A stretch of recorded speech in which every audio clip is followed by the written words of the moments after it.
Hoje é um dia de ceia. Nós temos aqui uma mensagem muito importante para nós, irmãos. Poderíamos expor o Salmo 22 totalmente, mas o nosso tempo é mais curto. Então, leremos hoje o versículo 20 e 21. Diz assim a palavra de Deus: Livra a minha alma da espada e das presas do cão a minha vida. Salva-me das fauces do leão e dos chifres dos búfalos. Sim, tu me respondes. Você quer ler comigo? Eu acho que você nunca leu isso na Bíblia, né? Está lendo agora. E é uma mensagem muito importante para o nosso coração aqui. Vamos lá novamente? Versículo 20 e 21, põe na tela. Ah lá. Livra a minha alma da espada e das presas do cão a minha vida. Salva-me das fauces do leão e dos chifres dos búfalos. Sim, tu me respondes. Amém. Senhor Jesus, nos responda agora, nos use com graça, com poder, e pelo Espírito Santo do Senhor, dá-nos o entendimento da Tua palavra nessa manhã. Que o exemplo de Davi, que o sofrimento de Davi, o sofrimento do Messias, o nosso sofrimento, o sofrimento eterno, tudo possa se convergir agora, Pai, para que possamos amadurecer como servos de Deus e entender que todas as coisas cooperam para o bem daqueles que amam a Deus, para aqueles que andam conforme o seu propósito. Por isso, ó Deus, nos abençoe pela Tua palavra, em nome de Jesus. Amém. Queridos irmãos, o famoso missionário inglês na China, Hudson Taylor, esteve naquele país entre o século XIX e o século XX por 73 anos. Um ministério longo e um ministério profícuo, porque Deus o usou de uma maneira muito especial quando de um missionário, depois de 73 anos, 800 missionários trabalhavam na China. Quando de uma estação missionária, 300 surgiram. Quando que de um colaborador, 500 novos colaboradores surgiram entre os próprios chineses. E no final de 73 anos de ministério, ele pôde ver 25 mil novos batizados. Um milagre, algo extraordinário, principalmente considerando o contexto chinês desses 2 séculos. E, meu amado irmão, tal notícia deveria nos realmente impactar de maneira que nós pensamos, mas que maravilha, que coisa poderosa, que glória. Se o Fernandão tivesse aqui, ele dizia amém. Porque um homem foi usado com graça, foi usado com poder. Muita gente foi salva. Mas a gente, meu irmão, esquece que na luta, na lida, no dia a dia, as coisas não são fáceis. Imagine o que Hudson Taylor passou em 73 anos de ministério para que ele pudesse, no fim, ver o fruto do penoso trabalho. Será que esses 73 anos foram de paz? Será que esses 73 anos foram de bonança? Será que esses 73 anos ele não foi perseguido, humilhado ou qualquer coisa assim? Porque as notícias que recebemos, irmãos, tão boas e maravilhosas, às vezes não nos fazem lembrar ou sequer pensar que para que cheguemos a um determinado objetivo, muitas coisas foram necessárias ser superadas. E eu queria dizer para você, meu querido, para que Hudson Taylor, depois de 73 anos de ministério, pudesse ter esse fruto do seu penoso trabalho, ele passou por muitos sofrimentos. A história de Taylor diz que ele foi apedrejado e por pouco não foi morto. Por pouco. A história diz que ele, Hudson Taylor, em muitos momentos se viu diante de multidões enfurecidas porque viam nele um estrangeiro, um sinal de mau agouro, ou até mesmo do juízo divino. Lembre-se, estamos na China, do século XIX. As pessoas não compreendiam bem. Então ele foi apedrejado, ele foi atacado por uma multidão furiosa, incitado por tais boatos. Imagine só que ele foi criticado. Ele foi criticado. Muitas vezes pelos seus próprios companheiros de missão, que olhavam para ele e diziam: você é um fanático. Outros diziam: você é um herético cultural, porque você quer se adaptar à cultura chinesa, usando as vestiduras chinesas, usando os cortes chineses, usando a cultura chinesa. Você é um fanático, um herético. Você é um radical. Porque você trata diferentemente essa obra missionária. Se não bastasse isso, meu querido, no desenrolar dos anos, Hudson Taylor teve 13 filhos. 13 filhos. E desses 13 filhos, meu querido irmão, apenas 4 chegaram à vida adulta. Apenas 4. A sua primeira esposa faleceu no parto do último filho, logo depois de um tempo. E isso mostra que alguém que está sendo criticado, perseguido por multidões, que está sendo apedrejado, ainda recebe a perda de familiares, de entes queridos. Não de um filho, mas de 9. Uma esposa. E se não bastasse isso, meu querido, ele carregava em si mesmo enfermidades.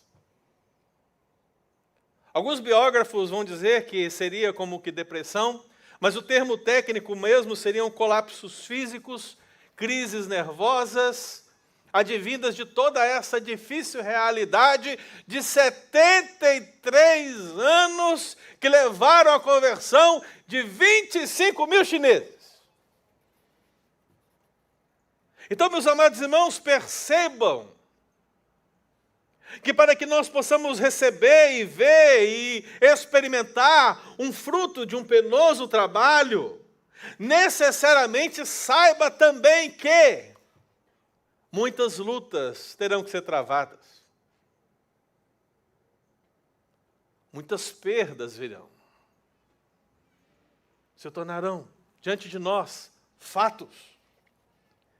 E a grande pergunta é o que você fará diante de todo esse sofrimento.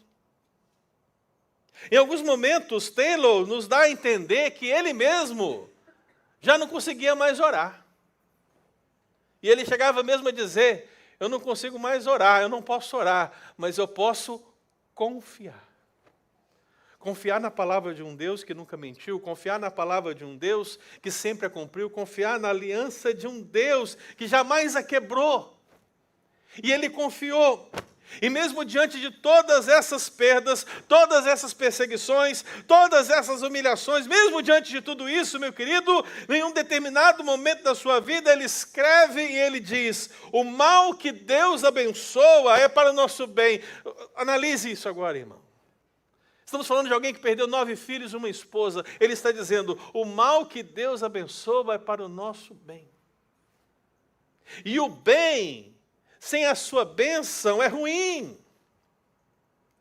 Esse homem, meu irmão, que está sendo criticado, atacado, apedrejado, acometido de enfermidades, ele diz então: dará tudo certo, o que parece errado, se cumprir a sua vontade no fim. Sim, não é à toa que esse é um dos missionários mais impactantes da nossa história mais recente, irmãos. A história de Hudson Taylor nos mostra que sim, o sofrimento existe, e o sofrimento é real, e é para o bem daqueles que amam a Deus de uma forma ou de outra. Pensar nisso, irmão, significa pensar no texto que nós lemos. Porque se Hudson Taylor era um homem de Deus, Davi também o era. E Davi, assim como o missionário Hudson Taylor, também passou por momentos muito complicados.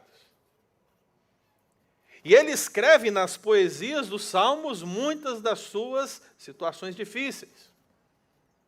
Se nós pegarmos o Salmo 23, o 24 e o 22, que é o nosso texto aqui, base dessa mensagem, nós vamos ver, meu querido irmão, Davi entregando a sua causa ao Senhor e reconhecendo que Ele, Deus Todo-Poderoso, é o seu Senhor, é o seu pastor, é Ele que cuida do seu rebanho, mas existem lobos vorazes por detrás. Há leões, há búfalos, há animais de toda sorte, há inimigos com as suas espadas, há circunstâncias no seu redor. Por mais que você veja águas tranquilas, pastos verdejantes e Deus refrigerar a sua alma, o sofrimento, meu irmão, ainda está lá. Você precisa conviver, entender, aprender. É por isso que Davi é aqui usado por Deus, meu irmão, no contexto do Salmo 22, para falar do seu sofrimento, mas para falar de um sofrimento que vai além dele mesmo. Um sofrimento que vai além do que ele passa em Israel, e até mesmo do que Hudson Taylor passou na China nos seus 73 anos de ministério. Porque ele está falando de um sofrimento diferente, de um sofrimento que fará tudo ter sentido, de um sofrimento que mudará para sempre a história da humanidade. Ele está falando do sofrimento do Messias. Então Deus, meus irmãos, usa Davi para escrever o Salmo, que nós podemos dar o nome, o Salmo da Cruz, como fez Derek Kidner. Foi isso que ele intitulou. Ele disse, esse salmo é o salmo da cruz, porque a cruz é o sofrimento de Davi, mas também é o sofrimento de alguém que está além de Davi, alguém que virá da sua descendência, alguém que virá da sua linhagem, alguém que virá e assumirá um trono para sempre, não antes de passar por um intenso sofrimento. E parece, meus irmãos, que a nossa vida tem que ser compreendida dessa maneira. Nós precisamos olhar para o nosso sofrimento, à luz do sofrimento de Cristo, para entendermos o bem que Deus tem preparado para nós. Por isso, meu amado irmão, quando você olha aqui essa expressão do Salmo 22, versículo 20 e 21, que talvez você ainda não entendeu, o que Deus quer deixar claro é que Davi sofre injustamente. E que esse sofrimento injusto aponta para o sofrimento de um Cristo crucificado. E que esse sofrimento do Cristo crucificado vai trazer para mim, vai trazer para você a ausência total de sofrimento. Não agora, não nessa vida, mas na eternidade. Porque quando esse dia chegar, quando esse momento chegar, quando o novo céu e a nova terra chegar, aí sim, já não haverá lágrima. Aí sim, já não haverá dor. Aí sim, já não haverá sofrimento. Mas, meu irmão, se você não estiver em Cristo, os seus sofrimentos te conduzirão de mal a pior. Você blasfemará. Você se levantará contra Deus. Você vai dizer como Deus pode ser verdadeiramente bom se Ele permite que eu viva todas essas angústias, todas essas dificuldades, todas essas tribulações. Como Deus pode ser real se a minha vida não presta? É por isso que impacta o meu coração, meus irmãos, ver os gafanhotos de Apolion no livro de Apocalipse, trazendo e infligindo grande dor ao homem, grande dor às multidões. E ao invés delas reconhecerem Deus, falarem, eu sou pecador, Deus tem misericórdia de mim, eu me coloco na tua presença, perdão pelos meus pecados, ao invés de fazerem isso, meu irmão, diante do sofrimento, o que elas fazem é blasfemar contra Deus mais e mais. Você não pode ser assim. Eu não posso ser assim. Nós precisamos ser como Davi, como Taylor, como Cristo. Devemos entender que há um bem mesmo em todo o mal que nós possamos passar. E que mal é esse, pastor? Nós podemos falar de tantas perspectivas, de tantas formas e modos, irmãos, mas o versículo 20, a parte A, vai falar de um dos aspectos agora, de um livramento quadrangular, para que você entenda um pouco desse salmo. E o texto começa dizendo: livra a minha alma da espada. Livra a minha alma da espada. Irmão, é fácil você entender que Deus livra da espada, porque Davi diz, a petição de Davi é: livra a minha alma da espada. E depois ele diz: e tu me respondes. Amém? Mas veja, é fato, meu irmão, que em muitos momentos Davi clamou a misericórdia, a graça de Deus em livrá-lo da espada dos seus inimigos, e em muitas dessas vezes Deus literalmente livrou da espada. Deus trouxe livramento. Agora a pergunta é: Deus trouxe livramento de todas as espadas? É assim na vida de um crente? É assim na vida de um crente que ora, que lê a Bíblia, que dá o seu dízimo, que frequenta os trabalhos da igreja? É assim, ele não tem nenhuma espada contra ele? E o que você que conhece a palavra de Deus vai reconhecer, meu amado irmão, é que a espada esteve sim sobre a vida de Davi. O termo espada aqui no sentido poético, meu irmão, é utilizado para falar da ruína. Não é uma espada necessariamente física, mas aquilo que ela significa. Porque quando a espada é erguida pelo exército contra outra pessoa, meu irmão, significa o avanço do exército, significa o avanço do inimigo, significa que estão vindo sobre você. E quando eles chegarem, eles vão chegar, e vão chegar com uma força tão destrutiva que vão te arruinar. É por isso que o termo espada nos Salmos, meu irmão, é utilizado justamente para esse contexto de desolação, arruinamento, assolo. A espada é ruína. A espada, meu irmão, nos fala de perdas. Quando o exército vem, nós perdemos tudo, ou muito. E a grande pergunta é: será que Davi perdeu alguma coisa? Será que a espada que ele clamou a Deus, Deus me livra da espada, e Deus o livrou de tantas maneiras, será que Deus permitiu que alguma espada o alcançasse, que alguma ruína o alcançasse, que alguma perda o alcançasse? A resposta é sim, irmão. Ele disse: Deus, livra-me da espada, tu me respondes. Mas, meu irmão, o primeiro filho dele com Betseba não nasceu. Morreu. Davi perdeu a paz com Deus quando ele adulterou com Betseba. E se você for mais a fundo, você vai perceber justamente isso. Que não importa, meu irmão, o quanto você tem a comunhão com Deus. Deus não te livrará de toda a espada. Deus não te livrará de toda ruína. Deus não te livrará de todas as perdas. Mas uma coisa é certa: se você clama e Ele responde, é a misericórdia do Senhor. Se você clama e Ele responde, permitindo que a espada venha, há um propósito de Deus nesse sofrimento que você estiver passando. Qual foi sua perda mais recente, irmão? Quais foram as nossas perdas mais recentes? Eu quero convidar você a olhar além daquilo que adoece o seu coração, aquilo que te entristece, aquilo que te abala, aquilo que você perdeu. E olhar, meu querido irmão, para aquele que foi alcançado pela espada. Por você, por mim, por nós.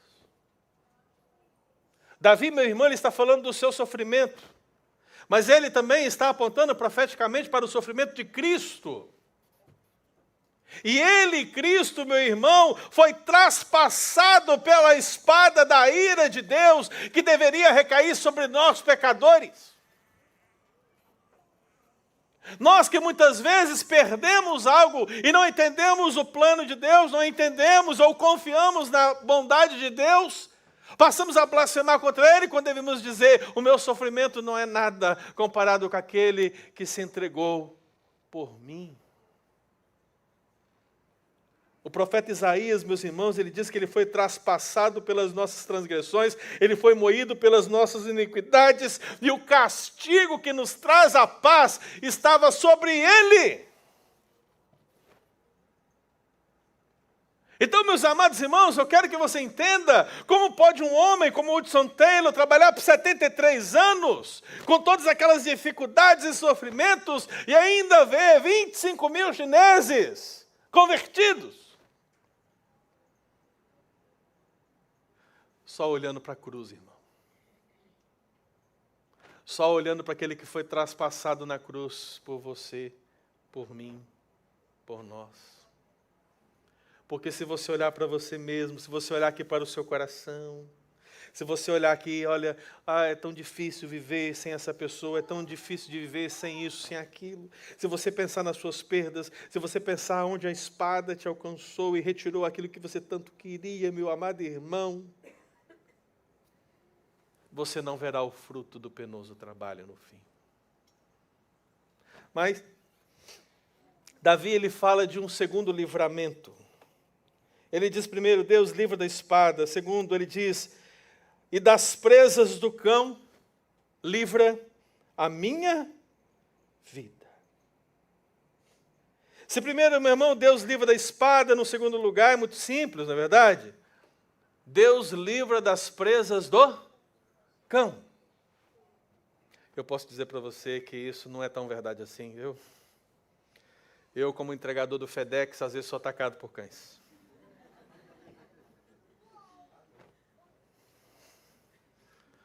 Ó Deus, livra-me dos cães. É uma oração contínua, dia após dia. Mas eu posso dizer, irmãos, que nem sempre, o cão tem a sua boca fechada. Às vezes os ataques vêm. Então Davi, ele sabe que ele está passando por um momento difícil, ainda que nós não saibamos quais. Mas ele, de maneira poética, ao usar as presas do cão, ele está falando dos seus inimigos.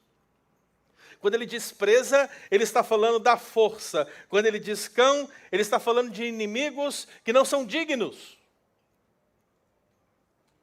Essa palavra cão, meu irmão, ela é utilizada para um sentido de desprezo, de humilhação. Não é à toa que essa figura alcança o Novo Testamento e o apóstolo Paulo vai utilizá-la para falar dos falsos profetas. Lembra? Ele vai dizer, acautelai-vos dos cães. Quem? Acautelai-vos dos maus obreiros. Quem? Acautelai-vos da falsa circuncisão, dos falsos mestres. São cães, uma palavra de total desprezo. Se não bastasse isso, meu irmão, no livro de Apocalipse, quando se fala da árvore da vida e das pessoas que têm direito, que têm acesso a essa árvore, você estará lá, amém, irmão? Mas tem gente que vai ficar de fora. Sabe quem vai ficar de fora? Fora ficam os cães. E aqui, quando fala de cães, não está falando do animal, o cachorro. Não. Está falando de pessoas que desprezavam, pessoas que humilhavam, pessoas que se prostituíam. E ele continua dizendo, ele explica, ele fala, os feiticeiros, os impuros, os assassinos, os idólatras e todo aquele que ama e pratica mentira são cães, irmãos. Porque desprezam a Deus. Então, na linguagem poética de Davi, quando ele diz, livra a minha vida das presas do cão, ele está falando do desprezo que esses inimigos poderiam trazer sobre ele mesmo, as humilhações que viriam sobre ele. E se tem alguém humilhado nessa igreja, é o pastor Pedro, você sabe, né? Mandei mensagem ali agora para ele. Está voltando, não sei o que e tal, e ele me disse, humilhado. Eu falei com ele que humilhação europeia não é tão humilhante assim, né? É uma coisa mais razoável. Mas veja, meu irmão, que esse desprezo da palavra cão se trata das humilhações. E Davi pediu, Deus me livra das humilhações. E Deus certamente o respondeu várias vezes. Mas eu pergunto para você, Deus livrou Davi de todas as humilhações, irmão? Deus livrou Davi de todas as humilhações? Não. Lembra de Golias? O que Golias fazia na presença de Davi? Humilhava. Ele, Israel, o exército. Em certo sentido, o próprio pai de Davi o humilhou. Lembra quando Samuel foi lá escolher, e ungir o rei? Onde estão seus filhos? Tem esse aqui, não é esse. Tem esse aqui, não é esse. Tem esse aqui, não é esse. Tem esse aqui, não é esse. Tem esse aqui, não é esse. Ou acabou os filhos? Você não tem mais nenhum, não? Ah, sim, tem um. Até o pai humilhou, de certo sentido, Davi, meu querido irmão, por não reconhecer nele alguma capacidade que poderia sugerir que, quem sabe, talvez, todavia, ele pudesse ser o rei ungido de Deus para Israel. Então, irmãos, Deus pode nos livrar de muitas humilhações, mas não de todas. E a grande pergunta é: o que você fará com as humilhações que você passa, ainda mais aqui no nosso contexto imigrante? Porque você sabe que elas estão aí. O que você fará? Vai blasfemar contra Deus? Vai dizer: Deus, eu sou águia. Deus, eu sou cabeça. Deus, eu sou dizimista. Logo, me livra de toda humilhação. É isso? Não, irmão. Deus permitirá muitas humilhações na nossa vida, e quando elas chegarem, lembre-se, há um propósito de Deus na sua vida, neste mal que está chegando. Se Deus te livrar, meu irmão, amém, glória a Deus. Se Deus não te livrar, meu irmão, aprenda a lição de Deus, porque há um propósito. Davi fala dele mesmo, você já sabe disso, mas ele está apontando também para alguém que está além dele. É o sofrimento de Cristo. E, meu irmão, quando você olha para a palavra de Deus, não existe homem que foi mais humilhado do que Cristo Jesus. O que são as humilhações de Davi? O que são as humilhações de Hudson Taylor? O que são as humilhações de Ângelo? O que são as suas humilhações? Comparada com as humilhações de Cristo Jesus na cruz do Calvário, irmão. Lá estavam os cães. Porque a palavra cães, meu irmão, também é uma figura dos gentios. E ali estava um povo gentio, os romanos, humilhando Cristo, levando o sacrifício de Cristo à última potência. Ele e os romanos, meu irmão, humilharam, o zombaram, cuspiram sobre ele, o feriram. Fizeram coisas terríveis que você já sabe, irmão. Isaías já sabia. Porque Isaías profetizou sobre ele, ele disse, ele era desprezado e o mais rejeitado dos homens. Homem de dores, que sabe o que é padecer. E como que os homens escondem o rosto, era desprezado e dele não fizemos caso.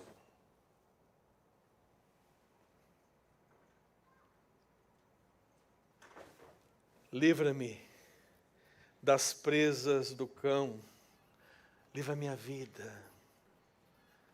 Cristo, meu irmão, naquele dia sofreu as presas do cão por mim e por você. Que humilhações você poderia passar, que são além daquelas que Cristo passou? Mas há uma terceira. Há um terceiro livramento desse quadrangular momento. Versículo 21, a parte A, diz assim: salva-me das fauces do leão. Salva-me das fauces do leão. É fácil entender, né? Deus livra da espada, Deus livra das presas do cão, Deus livra das fauces do leão. Amém, irmãos? Davi orou, livra-me. E o Senhor respondeu, amém. A pergunta é, Deus livrou Davi de todas as fauces, de todos os leões? Não.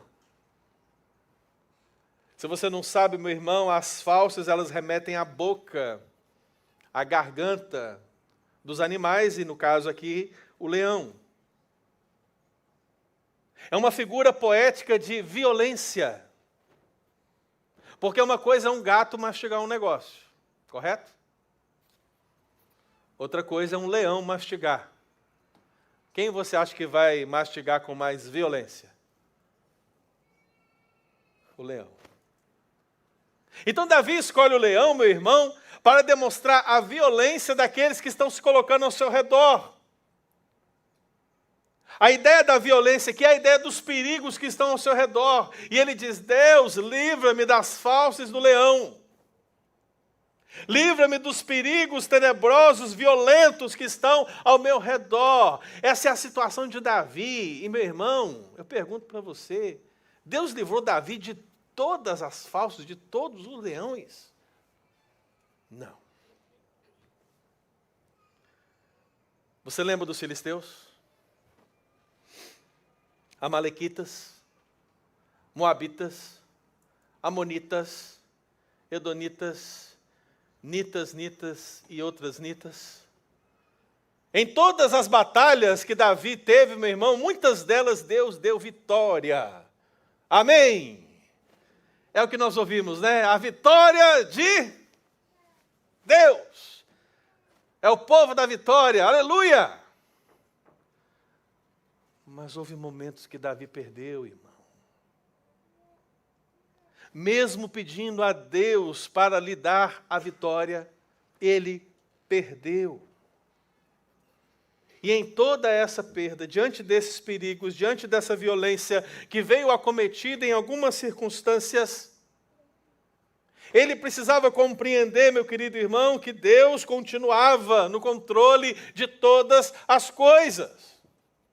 E que aquele mal que estava ali diante dos seus olhos, no fim, era para o bem, segundo o propósito daquele que faz todas as coisas. Eu sei que é difícil, meu irmão. Não é fácil. Imagine as violências que talvez você já passou. Imagine os perigos que você já vivenciou na sua vida. Claro que não é fácil. Não é fácil encarar essas coisas. Mas uma coisa eu sei, irmão. Não há maior violência do que aquela que foi feita com Cristo Jesus. Cristo Jesus, meu querido irmão, teve uma morte violentíssima.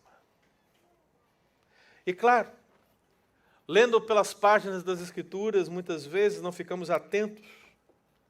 Eu me lembro que na época de seminário, nós fomos ao cinema assistir aquele filme A Paixão de Cristo, lembra?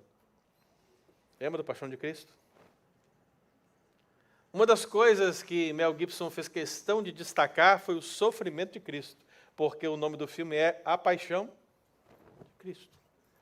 O sofrimento. E, meu irmão, o sofrimento foi tão destacado, que as pessoas no cinema choravam, desesperadas, porque era sofrimento demais. Os próprios atores ali, fazendo os seus personagens, vendo pedaços da carne de Cristo sendo removidas à medida que o chicote, repleto de metais, retirava os pedaços, as pessoas choravam. Porque nós talvez não temos a dimensão, meu irmão, da violência que estava presente sobre Cristo. Ela foi real, ela foi injusta, ela foi mortal. E aí você olha para mim e fala assim, como Deus pode fazer isso? Como Deus pode entregar o seu filho para ser violentado de tal maneira. Como é que Deus pode fazer um negócio desse? Ele é bom, Deus não é amor, pastor, como é que Deus pode fazer? E Isaías já tinha dito, irmão. Todavia, ao Senhor agradou moê-lo, fazendo-o enfermar. E por que agradou a Deus moê-lo? Com tamanha violência? Porque quando der ele a sua alma como oferta pelo pecado, verá a sua posteridade e prolongará os seus dias, e a vontade do Senhor prosperará nas suas mãos. Então, meus amados, vejam, até mesmo a violência que Cristo sofreu tinha um propósito excelso, maravilhoso, grandioso, resgatador. E eu pergunto para você, irmão, os sofrimentos que você tem, os perigos, a violência que você foi acometido, deve te afastar do Deus vivo e verdadeiro? Não. Precisamos continuar, irmão. Às vezes cantamos aqui. O Coliseu não parou a igreja. Lembra? O Coliseu não parou a igreja. Não há violência tão grande na história quanto a de Cristo. A violência que ocorreu no Coliseu por um dos primeiros cristãos, terríveis, mas não parou a igreja. Não permita, irmão, que qualquer violência, não permita que qualquer falce de leão te afaste do Deus vivo. Portanto, Deus livra da espada, Deus livra das presas do cão, Deus livra das falsas do leão, Deus livra dos chifres dos búfalos. Não é o que está aí? Salva-me das falsas do leão e dos chifres dos búfalos. Se eu pregasse isso no Brasil, ia ser mais difícil. Mas aqui búfalo já é uma coisa mais conhecida, né? Existem búfalos nos Estados Unidos. É claro que essa é uma tradução que tenta dizer que animal era esse, mas talvez não era um búfalo. É aquilo que a Bíblia chama de boi selvagem, que não era um boi. Era um animal selvagem, forte, grande, com chifres. E esse animal, meu querido irmão, era o símbolo de poder dentre tantos outros animais. A própria palavra chifre é uma representação de poder. Então, quando Davi ele traz essa poesia e ele diz, Deus livra dos chifres dos búfalos, ele está falando desse poder ou dos poderes que estão ao seu redor e que querem destruí-lo. São as perseguições, meus irmãos. Poderosas perseguições que estão no nosso entorno. Eu me lembro, meu querido, que quando Balaão vai abençoar o povo de Deus, ele fala assim, Deus os tirou do Egito. As forças deles são como as do boi selvagem. Porque as forças deles não vêm deles mesmos, mas vêm do Deus Todo-Poderoso, Criador do céu e da terra. Amém, irmão? Deus é aquele que livra dos chifres dos búfalos. Davi, meu irmão, foi liberto de todo o poder que estava ao seu entorno? Não. Mas ele pôde aprender em todas as circunstâncias que Deus tem um propósito, mesmo diante dos chifres dos búfalos.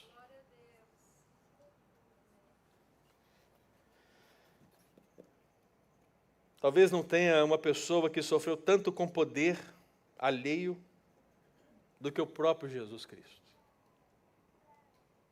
Imagine, irmão, ser perseguido por Ângelo, Marcelo, que agora está pequeno, né? Não, isso aí não... O pastor está grande, é uma figura de gordo, né? Está gordo e não consegue correr. O Marcelo está muito pequeno, né? Se encostar nele, ele já cai, né? Mas o que seria então, pastor?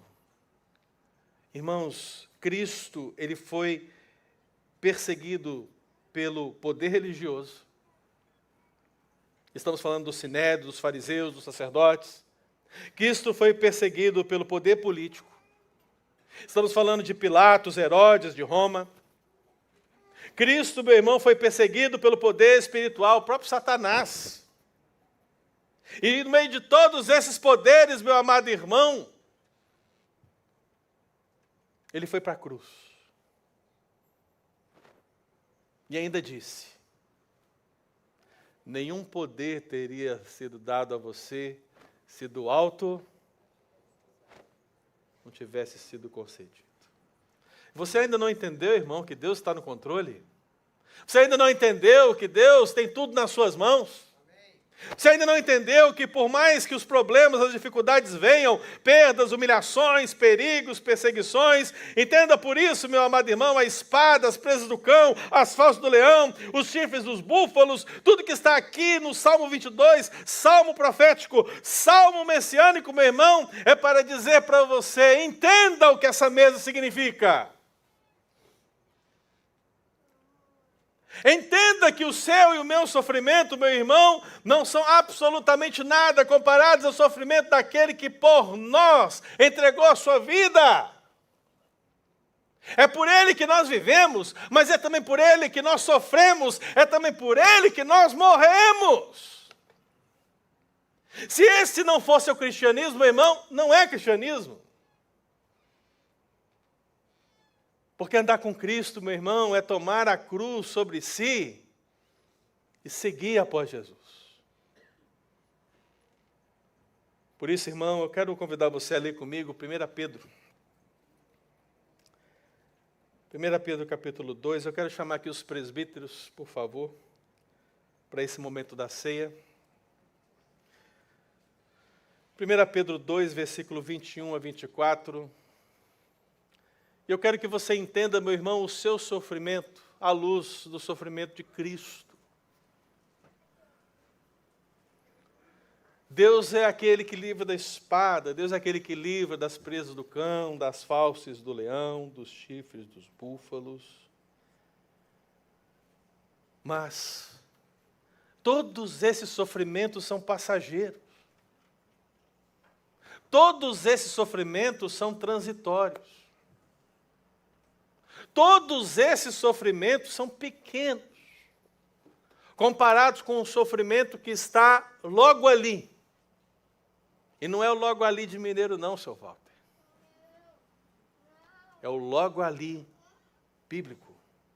Deus está às portas. E eu estou falando, meu irmão, do sofrimento eterno. Se você está preocupado com a espada, com as presas do cão, com as fauces do leão, com os chifres dos búfalos, meu irmão, se preocupe mesmo com o sofrimento eterno. Porque para esse não há solução. Então a palavra do Senhor diz aqui, 1 Pedro 2, versículo 21 a 24, porquanto para isso mesmo fosse chamados, pois que também Cristo sofreu em vosso lugar, deixando-vos exemplo para seguir os seus passos, o qual não cometeu pecado, nem dolo algum se achou em sua boca, pois ele, quando trajado, não revidava com o traje, quando maltratado, não fazia ameaças, mas entregava-se àquele que julga retamente, carregando ele mesmo em seu corpo, sobre o madeiro, os nossos pecados, para que nós, mortos para os nossos pecados, vivamos para a justiça. Por suas chagas fostes sarados.